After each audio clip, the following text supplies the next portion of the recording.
एक यहूदी का बेटा दायरा इस्लाम में दाखिल। एक यहूदी ने अपने बेटे से कहा, बाजार जाकर कुछ घरेलू सामान खरीद लाओ। वो चला गया, लेकिन जब वो वहाँ से गुजर रहा था तो उसकी नज़र रसूल अल्लाह सल्लल्लाहु अलैहि वसल्लम पर पड़ी और अब सल्लल्लाहु अलैहि वसल्लम की नज़र इस लड़के पर पड़ी। इसकी निगाहों का असर इतना ज़्यादा था कि लड़का वहीं बैठा और देर तक बैठा रहा। वो यहूदी कभी अंदर जाता, कभी बाहर आकर मालूम करता कि लड़का कहाँ है, अभी तक नहीं आया था। सूरज अब गुरूब हो चुका है। शाम को लड़का घर आया तो बाप ने पूछा, ए नादान, ताखीर क्यों? बाप को बहुत गुस्सा आया कि वो बड़ा जाहिल और पागल बच्चा है।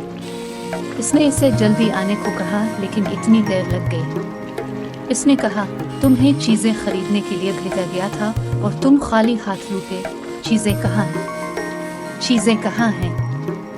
बेटे ने कहा, मैंने चीजें खरीद ली हैं। बाप, क्या तुम पागल आदमी हो?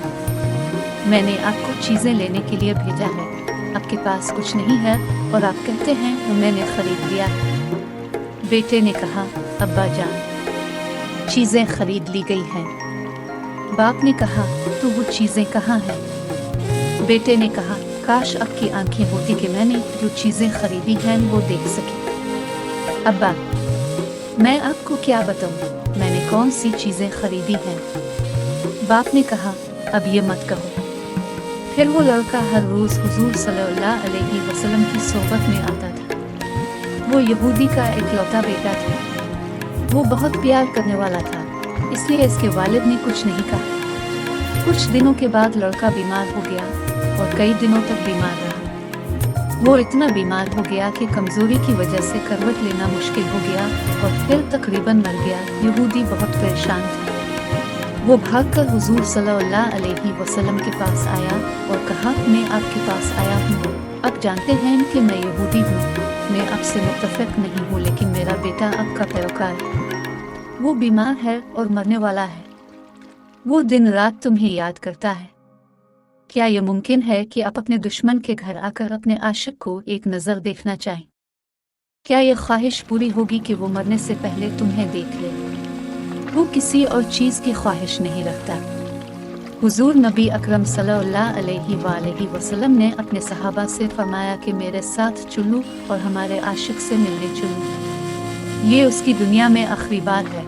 हम उसे कुछ देना चाहते हैं इससे पहले कि वो आंखें बंद कर ले। चलो। यहूदी के घर पहुंचकर लड़के की आंखें बंद थी। हुजूर सल्लल्लाहु अलैहि वसल्लम का तमाम फजल हसन है। इसने अपना मुबारक हाथ लड़के की पेशानी पर रखा। लड़के की आंख यूं खुली जैसे जिंदगी लूट आई हो। जिसमें ताकत थी और कमजोरी में जवानी।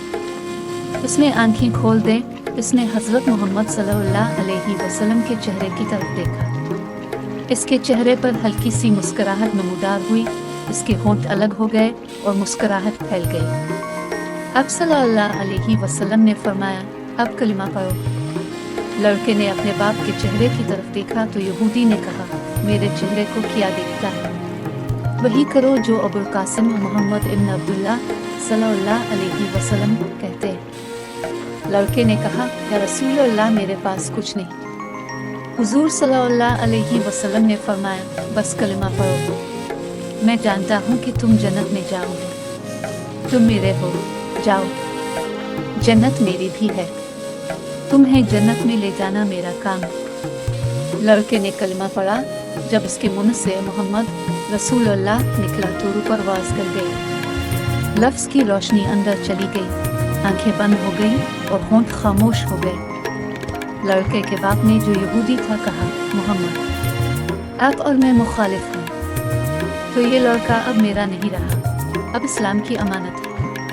अगर उसकी लाश नबी के घर से उठती है तो ये उसकी इज्जत है, इसलिए उसे उठाकर ले जाओ। रसूल अल्लाह सल्लल्लाहु अलैहि वसल्लम ने अपने सहाबा से फरमाया, इस सब को साथ ले जाओ और उसके जनाजे को कंधा दो। जब वो यहूदी के घर से निकला तो कह रहा था, अल्लाह का शुक्र है जिसने मेरे जरिए इस शख्स को बख्श दिया। अल्लाह का शुक्र है जिसने मेरे जरिए इस शख्स को बख्श दिया। अल्लाह अकबर। इस आशिक की मैयत का क्या मकाम होगा जिसे सहाबा किराम रिज़वान अल्लाह अलैहिम अजमईन जैसी अजीम हस्तियां अपने कंधों पर उठाए हुए थी और ख़ुद हज़रत मोहम्मद मुस्तफ़ा सल्लल्लाहु अलैहि वसल्लम आगे हैं। कब्र तैयार की गई, कफन पहनाया गया। हुजूर सल्लल्लाहु अलैहि वसल्लम कब्र के अंदर तशरीफ़ ले गए, काफ़ी देर तक कब्र में खड़े रहे और फिर अपने हाथों से अपने आशिक की मैयत को अंदर ले गए। वो कब्र के अंदर उंगलियों के बिल चल रहा था, पाँव भरे नहीं रखी। जब रसूल अल्लाह सल्लल्लाहु अलैहि वसल्लम तवील अरसे के बाद कब्र से बाहर तशरीफ़ लाए, इसके चेहरे पर हल्की सी जर्दी छाई थी और वो थका हुआ महसूस कर रहा था। सहाबा ने पूछा, या रसूल अल्लाह क्या बात है? सबसे पहले तो ये बताइए कि आपने अपने मुबारक कदमों को कब्र में क्यों नहीं रखा? तुम उंगलियों के बिल क्यों चलते रहे? तो अब सल्लल्लाहु अलैहि वसल्लम ने फरमाया, कब्र के अंदर बहुत से फरिश्ते थे, इसलिए जहाँ भी मुझे जगह मिलती मैंने अपने पंजे रख लिए। पाँव रखने की जगह नहीं थी। मैं नहीं चाहता था कि मेरा पाँव फरिश्ते के कदमों पर पड़े। फिर सहाबा ने पूछा, तुम कब्र के अंदर क्यों गए? चलो। हुजूर सल्लल्लाहु अलैहि वसल्लम ने फरमाया कि मैंने इस लड़के से कहा कि मैं तेरी कब्र को जन्नत बना दूंगा, तो अब वो कब्र के अंदर गया ताकि इसे जन्नत बना दे। सहाबा ने अर्ज किया, फिर हुजूर इतने थके हुए क्यों हैं? अब सल्लल्लाहु अलैहि वसल्लम ने फरमाया, मैं थक गया हूँ क्योंकि फरिश्ते और लौंडियाँ इस आशिक इस्लाम के पैरोकार को देखने के लिए आ रही थी और वो मेरे पास से गुजर रहे थे। मैं उनकी वजह से थक गया। सुभान अल्लाह। प्यारे दोस्तों, अगर पोस्ट पसंद आए तो दूसरों के साथ शेयर करें। कि मोहम्मद से वफा तावने तो हम तेरे हैं, ये जहाँ चीज़ है किया लो कलम तेरे हैं। प्यारे दोस्तों, अगर पोस्ट पसंद आए तो दूसरों के साथ शेयर करें।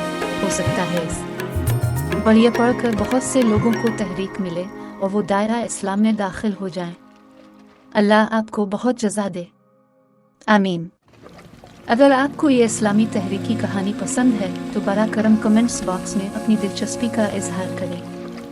इसे अपने दोस्तों और पैरोकारों के साथ भी शेयर करें। अगर आपके पास एक ही मुहर्रिक कहानी है तो बरा करम उसे अपने नाम और शहर के नाम के साथ भेजें। हम इस स्टोरीज प्लेटफॉर्म पर आपकी कहानी शाये करेंगे।